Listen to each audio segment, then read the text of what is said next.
et bienvenue pour un nouveau cours de français pour le CM2. Aujourd'hui, je vais te proposer de faire parler les personnages au moment où ils posent des questions. On va s'appuyer sur un texte que nous avons déjà vu, le texte de Bernard Friot, qui s'intitule « Façon de parler ». Je vais te le lire. Façon de parler. Papa, il est prof de français. Oh, pardon, mon père enseigne la langue et la littérature française. C'est pas marrant tous les jours. Je veux dire, parfois, la profession de mon père est pour moi à cause de certains désagréments. L'autre jour, par exemple, en sciant du bois, je me suis coupé le pouce. Profond, j'ai couru trouver papa qui se trouvait dans le salon. Papa, papa, va vite chercher un pansement, je pisse le sang, ai-je hurlé en tendant mon doigt blessé. Je te prie de bien vouloir t'exprimer correctement, a répondu mon père sans même lever le nez de son livre.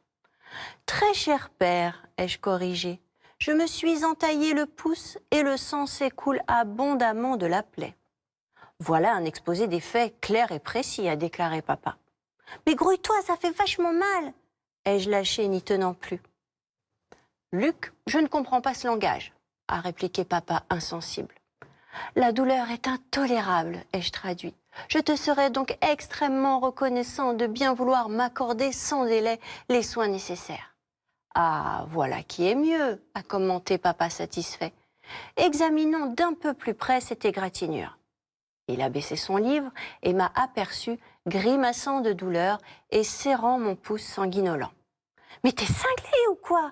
a-t-il hurlé furieux. « Je ne veux pas voir cette boucherie !» J'ai failli répondre. « Très cher papa, votre façon de parler m'est complètement étrangère. Je vous saurai gré de bien vouloir vous exprimer en français. » Mais j'ai préféré ne rien dire. De toute façon, j'avais parfaitement compris. Je suis douée pour les langues, moi. Voilà. Tu te souviens de ce texte ? La dernière fois que nous l'avons abordé, c'était pour parler des du dialogue et des différentes parties du récit. Rappelle-toi, on s'était aperçu qu'en regardant les verbes employés par l'auteur, on pouvait s'apercevoir de l'état d'esprit de Luc et de son père, qu'il y avait des variations pour Luc. En revanche, pour son père, c'était assez stable. Il déclarait, il répondait, il n'y avait pas de sentiment, sauf à la fin où il se rendait compte de la gravité de la situation, et là, il hurlait. Alors, ce que je te propose de faire, cette fois-ci, c'est de regarder les phrases de l'auteur. C'est pas marrant tous les jours. Est-ce que tu te rappelles des différents types de phrases? Ici, si nous regardons, il s'exclame. Il y a d'ailleurs un point d'exclamation. Donc, on peut dire que c'est une phrase exclamative. Une autre phrase du texte. Voilà un exposé des faits clair et précis, a déclaré papa. Là, il dit simplement une chose, c'est le père qui parle, et donc c'est une phrase déclarative. On retrouve d'ailleurs le verbe déclarer, c'est-à-dire dire les choses. Ensuite, va vite chercher un pansement, je pisse le sang. Là, ici, on a une phrase impérative, c'est-à-dire qu'il lui donne un ordre. Regarde, tu t'en aperçois car il y a le verbe aller sans sujet. Il donne un ordre. Va vite chercher un pansement, je pisse le sang. Et enfin, une autre phrase, mais t'es cinglé ou quoi? Et là, on s'aperçoit qu'il s'agit d'une question. Pourquoi? Parce qu'on retrouve le point d'interrogation. Et puis, il lui pose une question. Mais dans le texte, on s'aperçoit que ce n'est pas une réelle question, c'est juste, il n'attend pas de réponse. Il s'interroge, il est étonné. Et donc, c'est une phrase interrogative. Aujourd'hui, on va regarder uniquement la phrase interrogative. Mais t'es cinglé ou quoi? Donc, si on regarde cette phrase, on s'aperçoit qu'elle n'est pas construite comme une phrase interrogative que l'on peut retrouver dans les récits, dans les livres. Alors, pourquoi? C'est quelque chose peut-être que tu as déjà vu les années passées. Lorsque tu communiques avec une personne à l'écrit ou à l'oral, eh bien, tu dois faire attention à la personne à qui tu parles, mais aussi à la situation dans laquelle tu fais ce dialogue avec cette personne. Et donc, pour cela, qu'est-ce que tu fais? Eh bien, tu choisis un langage approprié qui convient et à la personne et à la situation.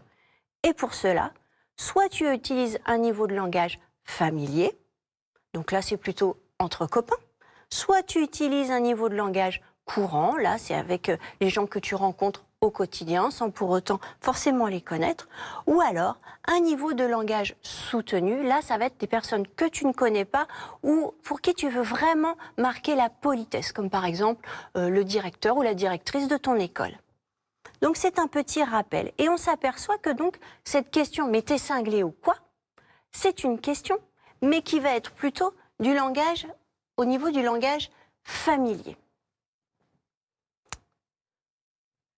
Si on la transforme « mais t'es cinglé ou quoi ?» aux autres niveaux de langue, on pourrait dire, pour le niveau de langue courant, celui que tu emploies tous les jours, « est-ce que tu es fou ?» Mais si tu parles à quelqu'un que tu ne connais pas forcément, à ton directeur d'école par exemple, tu vas dire « es-tu déséquilibré ?» Donc, à chaque fois qu'on va employer un niveau de langue différent, la phrase interrogative ne va pas s'écrire exactement de la même façon, comme tu t'en aperçois. On va regarder ça. Donc, par exemple, les différentes façons de poser des questions. Si Luc répond ceci, « oui, il est enseignant », à ton avis, quelle question peut-on lui poser pour qu'il réponde ceci, « oui, il est enseignant ». Alors, on aurait pu lui poser la question, « ton père est enseignant ?» Ou alors, « est-ce que ton père est enseignant ?» Ou encore, « ton père est-il enseignant ?» On s'aperçoit que ces trois phrases sont à la forme interrogative, qu'on dit exactement la même chose, sauf que les phrases n'ont pas exactement la même structure. Alors ici, on retrouve le langage familier, ici le langage courant, et ici le langage soutenu. Donc pour résumer, dans un dialogue, lorsqu'on veut poser une question, on utilise une phrase interrogative. On peut utiliser cette formulation « est-ce que ?» comme par exemple « est-ce que tu es fou ?» Sans oublier bien sûr l'intonation montante qui est à l'oral, ainsi que le point d'interrogation. Mais on peut aussi faire une inversion du sujet et du verbe. En général, on voit dans une phrase déclarative le sujet, puis le verbe. Or, dans une question, il y a d'abord le verbe et ensuite le sujet. Regarde. Es-tu fou? Ou a-t-il mal? Alors, si on regarde ces deux inversions sujet-verbe, on s'aperçoit qu'ici, il y a un trait d'union entre le verbe, qui est ici, et le sujet, pour faire une liaison. Donc il faut faire très attention lorsqu'on pose une question avec une inversion sujet-verbe, de penser à mettre le trait d'union entre les deux. Ici, de la même façon, il faut faire attention, cette fois-ci on a deux traits d'union, on a rajouté un T, et pourquoi? Eh bien regarde bien, le verbe avoir ici, il s'agit d'une voyelle, et il, le pronom, commence aussi par une voyelle. Donc à chaque fois que tu poseras une question où on voit une voyelle au niveau du verbe et une voyelle au niveau du sujet, eh bien il faut penser à rajouter le T ainsi que les deux traits d'union ensuite. Et bien sûr, on n'oublie pas l'intonation montante de l'oral et le point d'interrogation. Alors, je te propose de t'entraîner maintenant à écrire des phrases à la forme interrogative. Alors, on va se concentrer plus particulièrement sur le langage courant, mais aussi sur le langage soutenu, parce que le langage familier, c'est un langage que tu maîtrises tous les jours, et je pense que on peut essayer par ces exercices de se perfectionner dans ces deux langages, le langage courant et le langage soutenu. Donc il y a trois réponses. Non, il n'est pas d'accord. Non, il ne s'inquiète pas. Oui, il est furieux. Ce que je vais te demander de faire, c'est d'écrire les questions qui correspondent à ces réponses, aussi bien en langage courant qu'en langage soutenu. Je te laisse un instant.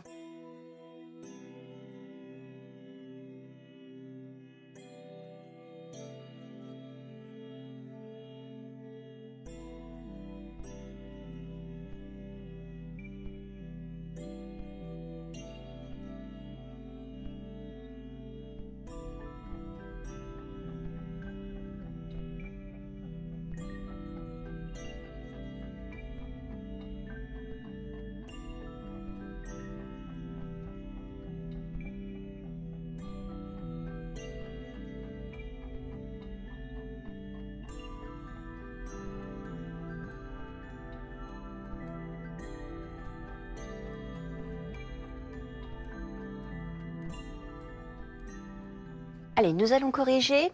Donc, quelle question correspond à « non, il n'est pas d'accord ». Alors, si on pose la question dans le langage courant, on pourra dire « est-ce qu'il est d'accord ?»« Non, il n'est pas d'accord ». Ou encore, en langage soutenu, on pourrait dire, avec une inversion sujet-verbe, « est-il d'accord ?» Sans oublier le point d'interrogation. Ensuite, non, il ne s'inquiète pas. En langage courant, quelle question pourrait-on poser pour qu'il y ait cette réponse? Est-ce qu'il s'inquiète? Ou encore, en langage soutenu, est-il inquiet?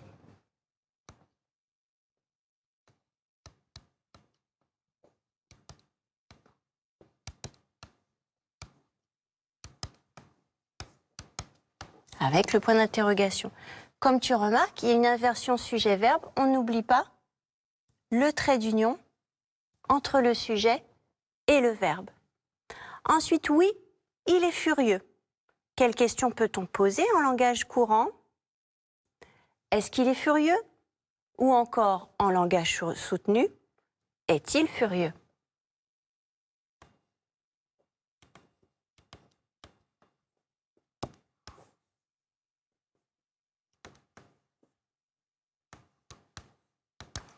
Avec toujours ce trait d'union entre le verbe et le sujet.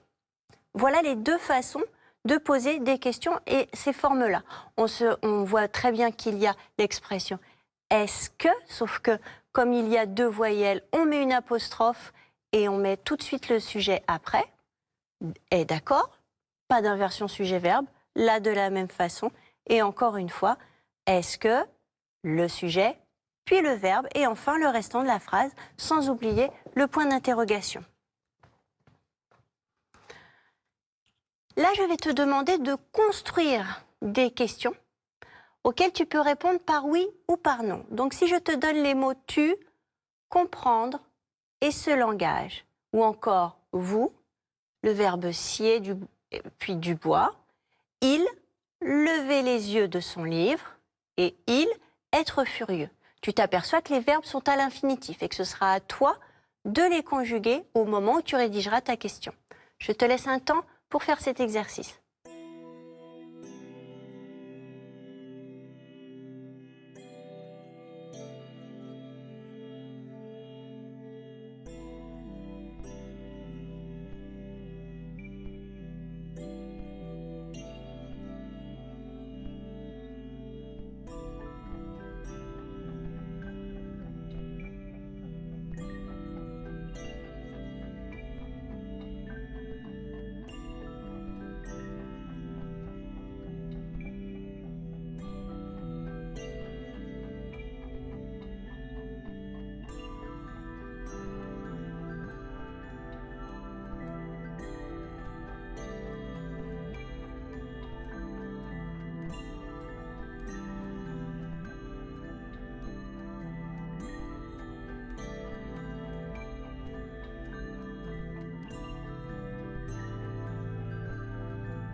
Alors, passons à la correction.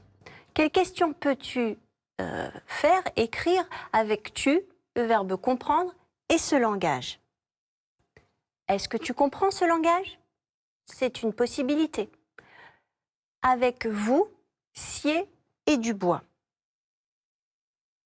Il y a aussi, en effet, l'inversion sujet-verbe. Comprends-tu ce langage? Là, on est en langage soutenu et là, en langage courant. Donc, avec « vous », scier et du bois. En langage courant, ça va donner « est-ce que vous sciez du bois ?» Et en langage soutenu, on va retrouver l'inversion sujet-verbe. Sciez-vous du bois? Le sujet est après le verbe est en premier. Ensuite, est-ce qu'il a levé les yeux de son livre?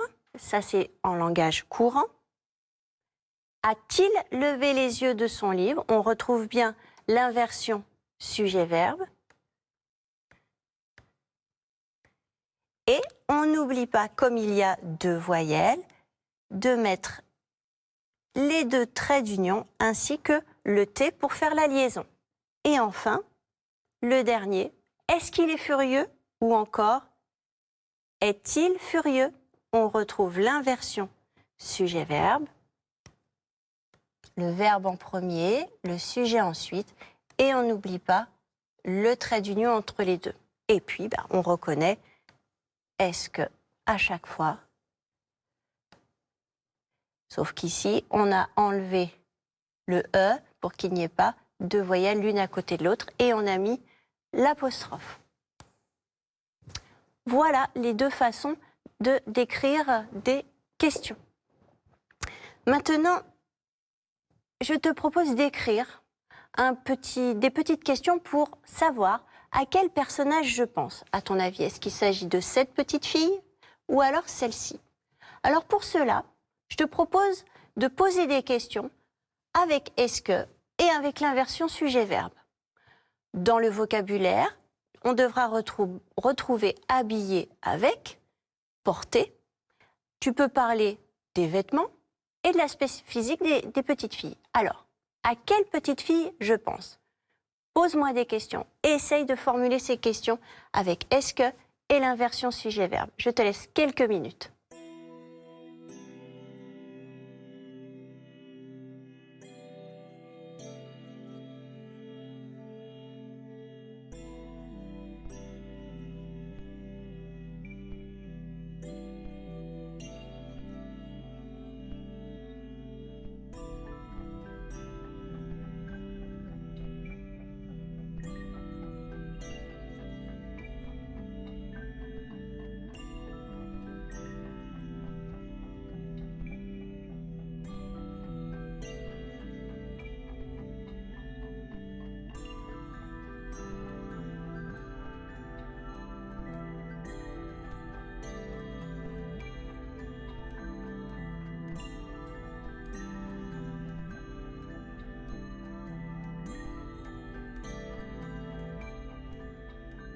Alors, voilà les questions que tu aurais pu éventuellement me poser, mais il en existe plein d'autres. Je te donne ces exemples. A-t-elle les yeux bleus? Oui, elle a les yeux bleus. Porte-t-elle un pantalon? Non, elle ne porte pas de pantalon. Est-ce qu'elle a les cheveux courts? Non, elle n'a pas les cheveux courts. A-t-elle les cheveux blonds? Oui, elle a les cheveux blonds. Et est-elle habillée d'un pull? Non, elle n'est pas habillée d'un pull. Est-ce qu'elle est brune? Non, elle n'est pas brune. Donc, je pensais donc à la petite fille blonde avec des couettes. Voilà. Alors, si on regarde les questions, on se rend compte qu'il y a aussi bien des questions avec des inversions sujet-verbe, où on retrouve aussi des questions avec est-ce que. Il y a différentes façons de pouvoir poser ces questions lorsque tu veux connaître quelque chose. Tu peux aussi t'entraîner chez toi à faire le petit jeu du qui est qui et puis poser des questions à pourquoi pas tes parents ou ton frère, ta sœur. Entraîne-toi, ça te permettra d'écrire et de savoir écrire les questions interrogatives. Ensuite, ce que je vais te demander, c'est d'écrire une phrase interrogative, toute simple. Je te propose cette situation. C'est un professeur d'université, Monsieur Frida, qui demande à ses élèves s'ils ont compris la leçon. Alors, que peut-il leur demander? Quelle va être cette question pour savoir s'ils ont compris la question? Attention, c'est un professeur d'université. Il faut lui parler avec un langage soutenu. Alors, à ton avis, que peut-on lui poser? Que va-t-il poser comme question?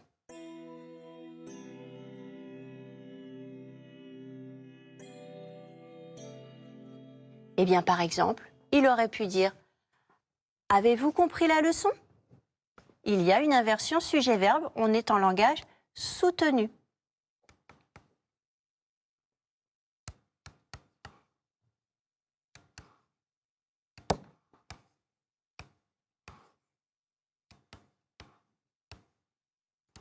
Et le point d'interrogation. Voilà. Le verbe est ici. Le sujet est ici. Et on n'oublie pas le petit trait d'union de liaison. Maintenant, un petit dialogue. là, ce sont deux amis qui se parlent, Swan et Marie, qui discutent ensemble. Donc, Swan interroge Marie sur sa santé, Swan demande à Marie si elle veut aller au cinéma, et enfin, Marie accepte et lui propose en retour d'y aller en vélo. Que va-t-elle dire? Qu'est-ce qu'on pourrait écrire dans ce dialogue? Quelles questions pourrait-on poser? Eh bien, par exemple, Swan pourrait dire « Bonjour Marie, comment vas-tu » Ici, on retrouve la formulation d'inversion sujet-verbe. Elle répondrait « Bonjour Swan, je vais bien, merci ». À nouveau dans un dialogue, il lui demanderait « Est-ce que tu veux venir au cinéma cet après-midi » Là, on retrouve la formulation « Est-ce que ?» Et elle lui répondrait « D'accord. Veux-tu que je prenne ma voiture ?» Ici, on a l'inversion sujet-verbe. Et ici, on a la formulation « est-ce que ?»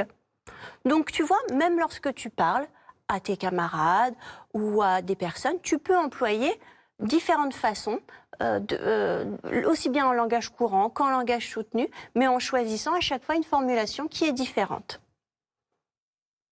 Je te propose enfin de terminer par la dictée du jour. Alors, cette dictée, tu vas retrouver à l'intérieur des verbes au passé composé, tu vas retrouver aussi les marques du dialogue et le vocabulaire des mots que nous avons vus cette semaine. Alors, je vais te la lire et puis après, je la dicterai. Luc est arrivé dans le salon avec le modèle d'une table à monter. « Papa, est-ce que tu peux m'aider à construire cette table ? As-tu tes outils ? » a-t-il interrogé. Voilà, tu es prêt? Allez, papier et stylo, on y va. Luc est arrivé dans le salon.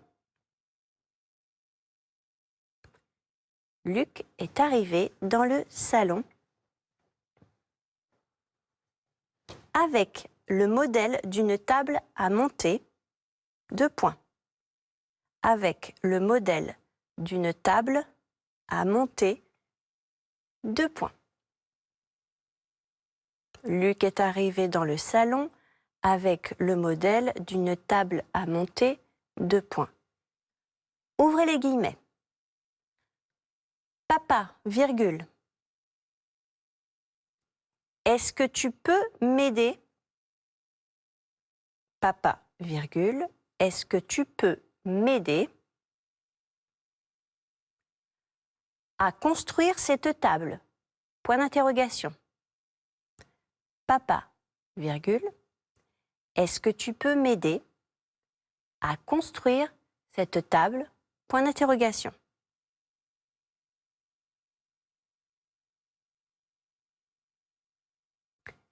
Là, tu vas à la ligne puisque c'est un autre personnage qui va parler.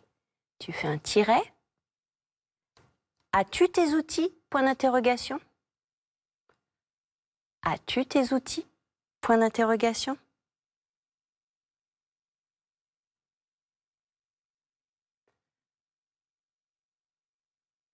A-t-il interrogé?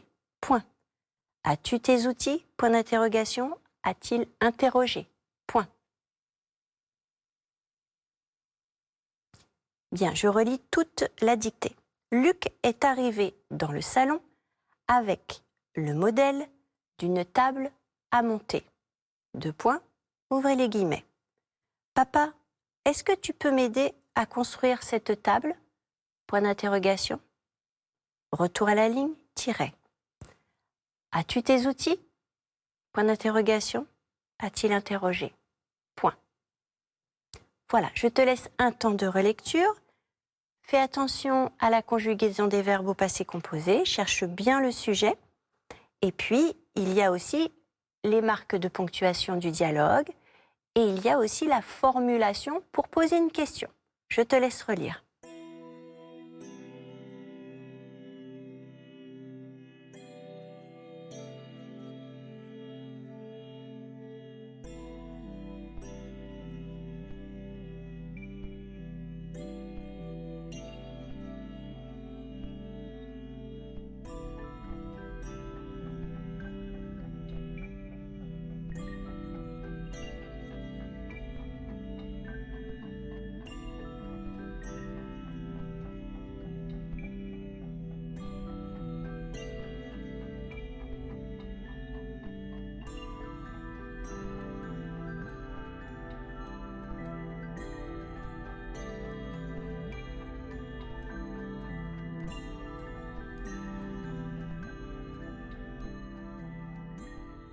Bien, nous allons corriger. Je te laisse lire cette dictée et comparer avec ta dictée. Luc est arrivé dans le salon avec le modèle d'une table à monter. Papa, est-ce que tu peux m'aider à construire cette table? As-tu tes outils? A-t-il interrogé? Fermez les guillemets. Alors, on retrouve le verbe arriver au passé composé. On s'en aperçoit car il y a l'auxiliaire être plus le participe passé. Dans le salon, avec le modèle d'une table à monter. On retrouve les deux points qui vont introduire le dialogue. Les guillemets. Papa, est-ce que tu peux m'aider à construire cette table? On retrouve la formulation est-ce que pour poser la question. Tu peux, c'est le verbe pouvoir au présent. On n'oublie pas le X avec tu. M'aider à construire cette table. Le déterminant démonstratif qui va avec le nom commun table au féminin singulier. Donc cette s'écrit CE2TE. Ensuite, il y a le petit tiret qui montre que c'est une autre personne qui parle. Et encore une question. Cette fois-ci, ce n'est pas une question avec la formulation « est-ce que », mais avec l'inversion sujet-verbe. On a le verbe en premier, le sujet ensuite, et le trait d'union entre les deux. Puis le groupe nominal « tes outils ». Outils, le nom commun noyau au masculin pluriel, et le déterminant possessif « tes outils ». On n'oublie pas le S car c'est au pluriel. Et enfin, a-t-il interrogé avec les guillemets qui terminent le dialogue et l'inversion sujet-verbe, sans oublier le T et les deux traits d'union pour relier le verbe à son sujet. Et c'est le verbe interroger au participe passé. L'auxiliaire avoir est là et interroger le participe passé. Voilà, c'est terminé pour aujourd'hui. Donc, tu as appris aujourd'hui à écrire des phrases interrogatives de différentes manières. Entraîne-toi à les écrire dans des dialogues. Plus tu écriras, plus tu sauras écrire. Je te souhaite une très belle fin de journée et je te dis à bientôt.